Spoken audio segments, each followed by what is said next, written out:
Good afternoon, ladies and gentlemen. I hope everyone's enjoying their lunch. My name is Matt Gagnon. For those of you who don't know me, I'm the Chief Executive Officer of the Maine Heritage Policy Center.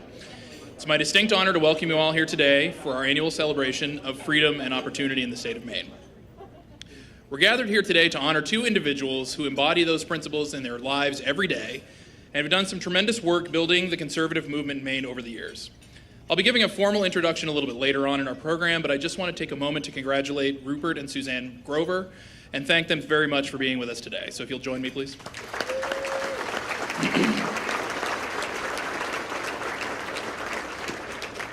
I'd also like to thank the Maine Heritage Policy Center Board of Directors. 2 years ago, they asked me to come up here and lead this organization, and I could not have asked for a more dedicated, helpful, and supportive group of people to work with.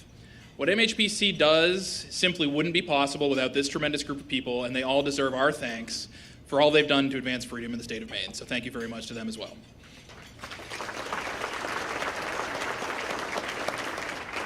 And I have to be honest with you all here because we desperately need more people like them. Every few years, we're told by pundits and self-interested politicians that this is the most important election in our lifetimes, this one that we're in right now. They do that to essentially bully us into action and scare us into doing things. This year, however, that statement is actually true. Not because it's more important to elect this candidate or that candidate, but rather because this year represents an incredible turning point in our country on big philosophical questions. It's a turning point on ideas, if you will. This is the year when socialism stopped being a punchline and was sold to the next generation of Americans by a 74-year-old career politician from Vermont. This is the year that the FBI told us, right out in the open, that there exists one set of rules for the powerful and the politically connected, and one set of rules for everyone else. This is the year that terrorism violently advanced across the West as our own government paid $400 million in ransom to a nation that would like nothing more than to eradicate us from the face of the planet. Here in Maine, it's no better.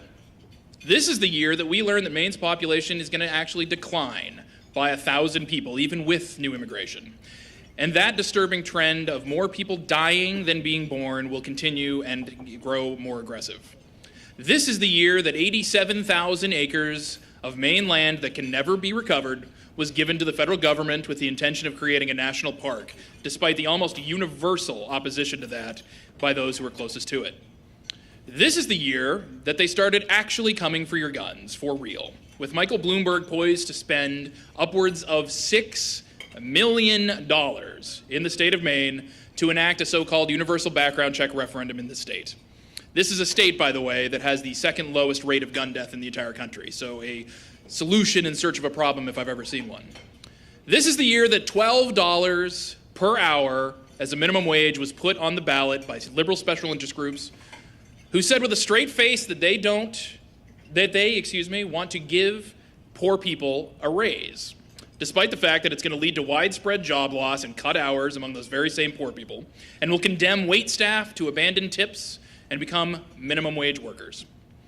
This is the year that those same liberal special interest groups decided that yes, in fact, Maine should be the second highest income tax in the entire country, and that the money that's supposedly raised from that gargantuan tax hike should go to schools in Maine's wealthiest towns. And their attempts to bleed the state dry don't drive out whatever wealth we have left.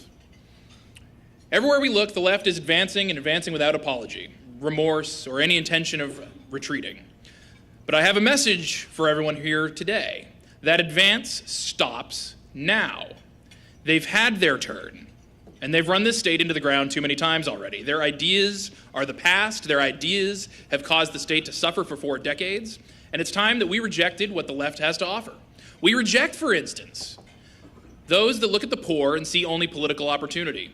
Those that treat poor people like incapable failures, robbed of their human potential and undeserving of dignity that is work and self-determination. Those that look at 50 years of flatline poverty rates and multiple generations of people trapped in a vicious system that robs them of their humanity and self-worth and says, hey, why not 50 more? We reject those who look at our fellow citizens and see convenient labels or interest groups that can be pitted against one another and exploited. You can't be black and be a conservative. If you're a woman, the right hates you. Gay people don't belong to us. If you're a recent immigrant, you have no business talking to them, they say. We reject that because that isn't the world that we see. When I look at someone, regardless of what they look like or who they are, I see a person with tremendous potential and unique abilities that no one else has. That's what I see, no matter how much the left tries to separate us from one another and take advantage of the division by telling us that we're enemies of each other and that without them, we'd fail. We reject those who believe that the economy is a fixed pie to be equally divided amongst us all and who tell people that they have less because someone else has more. We know that our neighbor's success is our success and that prosperity is something that can happen for everyone without being directed by central planners. And most importantly, we reject those who believe that our Constitution and the rule of law are malleable concepts, able to be valued or ignored on a whim. We know that if you want to change the Constitution, you must amend it. And that if one right is disrespected and ignored, they all can be. Ladies and gentlemen, the days of conservatives sitting back, reacting to what the left does and hoping for the best are over. Now is the time to push forward on our own agenda and make them react to us for a change. Now is the time to move beyond the bitter divisions that they've created for us and frankly we have also created for ourselves and move forward together. There's no denying that our state has made tremendous progress under bold leadership under Governor Paul LePage and many of the same lawmakers that are with us today.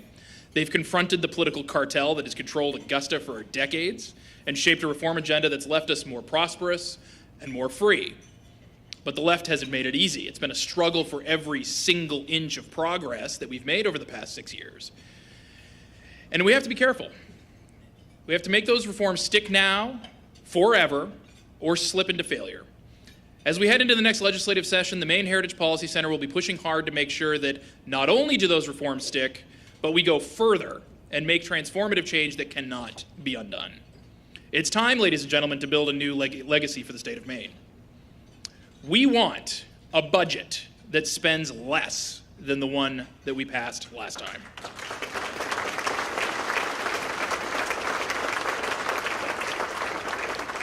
We want to see the size of state government's workforce go down. We want lawmakers to stop nibbling around the edges and take seriously the issue of tax reform. The income tax must be eliminated entirely.